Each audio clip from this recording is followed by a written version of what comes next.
استغفار کا جو موضوع ہے یہ بہت وسیع موضوع ہے۔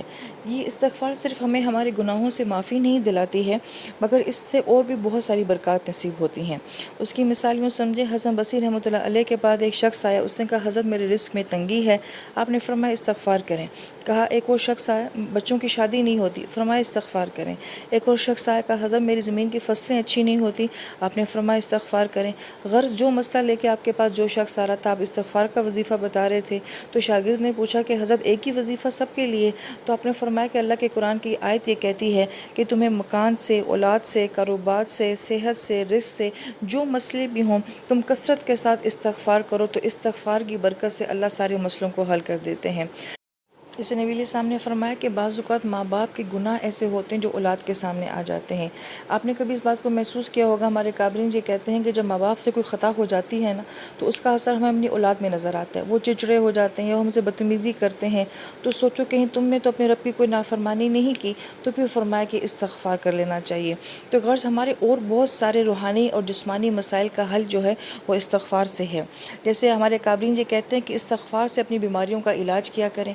بہت ساری جسمانی بیماریاں بھی اور روحانی بیماریاں بھی وہ اسی وجہ سے ہوتی ہیں کہ ہمارے گناہوں کا اثر ہوتا ہے۔ ابن قیم رحمۃ اللہ علیہ فرمایا کرتے تھے کہ استغفار سے سینے کی گھٹن جو ہے اور سینے کی تنگی جو ہے وہ دور ہو جاتی ہے۔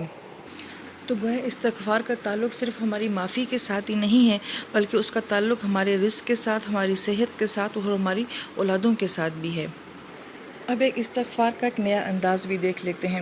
نبی پاک صلی اللہ علیہ وآلہ وسلم نے فرمایا کہ جب تم سے کوئی خطا ہو جایا کرے، کوئی گناہ ہو جایا کرے، تو اس کے فوراً بعد تم کوئی نیکی کر لیا کرو۔ اب گناہ کے بعد استغفار کرنا اور اس کے بعد کوئی ایک اور نیکی کر لینا، وہ اس گناہ کے اثر کو مٹا دیتا ہے۔ اب اس کے بہت سارے انداز ہیں جو ہمیں نبی علیہ السلام کی حدیث مبارکہ سے ملتے ہیں، جو ہمارے گناہوں کے لیے استغفار ہو جاتے ہیں۔ مثلا ایک نماز کے بعد دوسری نماز کا پڑھنا، اگر دو نمازوں کے درمیان میں کوئی خطا ہوگی تو دوسری نماز جو ہے وہ آپ کے پچھلے والے گناہ کے لیے استغفار بن جاتی ہے۔ پھر جیسے آپ نے فرمایا کہ صدقہ دینا یہ گناہ کے لیے استغفار بن جاتا ہے۔ ہم نے کہا بھی کہ اپنے خاص گناہوں کو سوچ کے صدقہ کرنا چاہیے۔ تہجد کی نماز پڑھ لینا گناہوں کے لیے استغفار ہے۔ حج اور عمرے کی توفیق ہو جانا یہ آپ کے گناہوں کے لیے استغفار ہے۔ پھر وہاں حجر اسود کا بوسہ مل جائے، رکن یمانی کے پاس کھڑے ہو کے دعا کرنا نصیب ہو جائے تو 70,000 فرشتوں کی دعائیں نصیب ہو جاتی ہیں، گناہوں کی معافی مل جاتی ہے۔ ایک نماز کے بعد جب دوسری نماز کا انتظار کیا جاتا ہے، اس انتظار پہ اللہ پاک گناہوں کو معاف فرما دیتے ہیں۔ تو کبھی ہم اذان ہونے سے 10-15 منٹ پہلے ہی بیٹھ جایا کریں، یہ بھی ہمارے گناہوں کو معاف فرما دیتا ہے۔ نماز کے لیے پیدل چلنا، ہر قدم کے بدلے میں گناہ معاف ہو رہے ہوتے ہیں۔ تو ہم عورتوں کا بھی وضو کر کے مصلی تک جانا، اس کمرے تک نماز پڑھنے کے لیے جانا، وہ بھی ہمارے گناہوں کے لیے انشاءاللہ استغفار بن جاتا ہے۔ راستے سے تکلیف دہ چیز کو ہٹا دینا، وہ آپ کے گناہوں کے لیے استغفار بن جاتا ہے۔ وضو کرنا، نبی علیہ السلام نے فرمایا کہ جو آخری قطرہ جو تمہاری آنکھ سے ٹپکتا رہتا ہے، تمہارے پاؤں سے ٹپکتا رہتا ہے، تمہارے ہاتھ سے ٹپکتا رہتا ہے، اس آخری قطرے تک تمہارے گناہ جو ہیں وضو کے پانی کے ساتھ جھڑتے رہتے ہیں۔ سبحان اللہ! تو نہ جانے کتنے ہمارے گناہ ایسے ہوتے ہیں جو ہمارے وضو کے پانی میں بہہ جاتے ہیں الحمدللہ۔ پھر آپ نے فرمایا کہ جیسے کسی نیک مجلس میں شریک ہو جانا وہ استغفار بن جاتا ہے۔ لیلۃ القدر کی رات کی عبادت کا نصیب ہو جانا استغفار بن جاتا ہے۔ اگر کوئی بیماری آ جاتی ہے، جیسے بخار انسان کے گناہوں کو ایسے بہا کے لے جاتا ہے جیسے پانی جو ہے وہ تنکوں کو بہا کے لے جاتا ہے، ایسے بیماری میں اگر اللہ کا شکر نصیب ہو جائے، ذکر نصیب ہو جائے، تو وہ آپ کے لیے استغفار بن جاتا ہے۔ پھر فرمایا کہ نماز کے بعد تسبیحات ہم پڑھتے ہیں، سبحان اللہ، الحمدللہ، اللہ اکبر، یہ ہمارے گناہوں کے لیے استغفار بن جاتا ہے۔ لا الہ الا اللہ کا پڑھنا استغفار بن جاتا ہے۔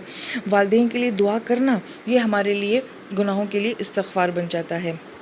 کسی دوسرے کی خطا کو معاف کر دینا ہمارے لیے استغفار بن جاتا ہے۔ اور اس طرح کے بے شمار انداز ہمیں ملتے ہیں ہمارے دین میں کہ جس سے ہمارے گناہوں کی معافی ہمیں نصیب ہو جاتی ہے۔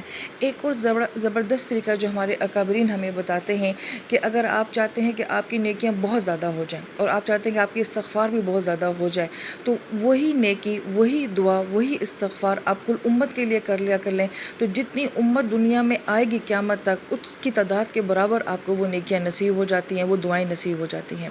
پھر آپ نے فرمایا کہ دوسری مسلمان کے لیے دعا کریں۔ جب آپ کسی دوسرے مسلمان کے لیے دعا کر رہے ہوتے ہیں، وہی دعا فرشتے آپ کے لیے کر رہے ہوتے ہیں۔ تو جب ہم کسی دوسرے کی طرف سے معافی مانگ رہے ہوتے ہیں تو فرشتے ہمارے لیے اللہ پاک سے اس گناہ کی معافی مانگ رہے ہوتے ہیں۔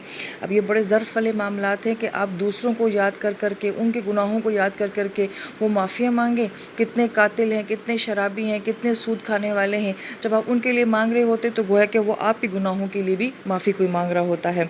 یہاں تک کہ نبی علیہ السلام نے کچھ دعائیں سکھائی ہیں، جیسے ایک دعا میں نے بھی آپ کو بتائی، رات کو سونے سے پہلے استغفر اللہ الذی لا الہ الا هو الحی القیوم پڑھ دینا، سمندر کی جھاگ کے برابر گناہ ہو معاف کر دیتے ہیں۔ سبحان اللہ و بحمدہ کی تسبیح پڑھ دینا، اس کے لیے فرمایا کہ سمندر کی جھاگ کے برابر گناہ ہو تو معاف فرما دیتے ہیں۔ ایک دعا اللہ کے نبی سے یہ بھی ثابت ہے، اللہم اغفر لی وللمؤمنین والمؤمنات والمسلمین والمسلمات، اللہ پاک مجھے بھی معاف کر دیں، کل اسلام والے مرد اور عورتوں کو اور کل ایمان والے مرد اور عورتوں کو معاف کر دیں۔ جو انسان 26 مرتبہ یہ دعا ایک دن میں 27 مرتبہ یہ دعا ایک دن میں روز پڑھ لیتا ہے، اللہ اس کو مستجاب الدعوات بنا دیتے ہیں۔ مستجاب الدعوات کون ہوتا ہے؟ کہ جس کی کوئی دعا رد نہیں ہوتی، اللہ اس کی ہر دعا کو قبول کر لیتے ہیں۔ کیوں ایسا عمل کیا؟ کیوں اللہ پاک نے اتنا بڑا مقام دیا کہ جب تم دوسروں کے لیے دعائیں کرتے ہو تو پھر اللہ پاک فرماتے ہیں اچھا یہ میرا بندہ سخی بن رہا ہے، تو پھر اللہ کو اس کی سخاوت بہت اچھی لگتی ہے۔ ضمناً ایک واقعہ یاد آ گیا، بنی اسرائیل کا ایک شخص تھا، وقت کے نبی نے کہا کہ اللہ پاک یہ فرما رہے ہیں کہ تیری معافی کی کوئی صورت نہیں ہے۔ جب اس کو پتہ چل گیا کہ میں تو کسی صورت معاف نہیں ہو سکتا، تو اس نے اللہ پاک سے دعا کی، کہا کہ اللہ تعالیٰ میرے نصیب میں تو معافی نہیں ہے، جنت نہیں ہے، تو میں نے تو جہنم میں جانا ہی جانا ہے، تو اللہ پاک آپ اپنی کل مخلوق کے گناہ میرے نامہ اعمال میں ڈال دیں، ان سب کی سزا بھی آپ مجھے ہی دے دیں۔ تو جب اس نے اس انداز سے اللہ سے دعا کی تو اللہ پاک نے فرمایا نبی سے کہ اس سے کہو کہ مجھ سے بڑا سخی بننے کی کوشش کرتا ہے، مجھے اپنی سخاوت دکھاتا ہے کہ سب کے گناہ مجھے دے دو، تو اسے کہہ دو کہ میں نے اس کو بھی معاف کر دیا اور میں اپنے ہر توبہ کرنے والے بندے کو معاف کر دوں گا۔ تو اللہ تعالیٰ کی رحمانیت رمضان میں اپنے عروج پر ہوتی ہے۔ تو رمضان آتا ہی اس لیے کہ نبی علیہ السلام نے فرمایا کہ تمہیں پاک کرنے کے لیے آتا ہے، تمہیں گناہوں سے صاف کر دیتا ہے، تو کثرت سے ہم اپنے گناہوں کی معافی مانگیں۔ پھر نبی علیہ السلام نے فرمایا کہ جس مسلمان سے کوئی خطا گناہ ہوگی، اس نے غسل توبہ کیا، اس نیت سے غسل کیا کہ میری توبہ کا غسل ہے، پھر اس کے بعد نے اچھی طریقے سے اسے 2 رکعت نماز پڑھی، اللہ سے اپنے گناہ کی معافی مانگی، تو گویا کہ یہ اس شخص کی طرح ہو جائے گا جس نے زندگی میں کبھی کوئی گناہ کیا ہی نہیں تھا۔ تو رمضان کی بڑی بابرکت لمحات چل رہے ہیں، تو کوئی ایسا غسل توبہ ہمیں بھی نصیب ہو جائے، کوئی 2 رکعت نماز نفل ہمیں بھی ایسی نصیب ہو جائے۔ بلکہ ہمارے نبی تو ہر نماز پڑھنے کے بعد بھی 3 مرتبہ استغفار کیا کرتے تھے، کہ یہ ہمارے اکابرین کا اور نبی علیہ السلام کا معمول ہے کہ اپنی نیکیوں پہ بھی استغفار کریں، کہ ہماری نیکیاں بھی اس قابل نہیں ہیں کہ اللہ وہ ہم آپ کے سامنے پیش کر سکیں۔ لہٰذا استغفار کے ضمن میں بہت سارے واقعات سنائے جا سکتے ہیں اور بہت سارے پہلو بھی بتائے جا سکتے ہیں، لیکن میری کوشش یہ ہے کہ میری آڈیوز جو ہیں وہ آپ کے لیے بوجھ نہ بنے، آپ آسانی سے جتنا سن سکیں اور آسانی سے جتنا اللہ پاک ہم سے عمل کروا سکیں۔ لہذا جب آپ رمضان شریف کی مبارک ساعتوں میں اپنے لیے استغفار کریں گے، گناہوں سے معافی مانگیں گے انشاءاللہ، تو ہمیں بھی اپنی دعاؤں میں ضرور یاد رکھیے گا۔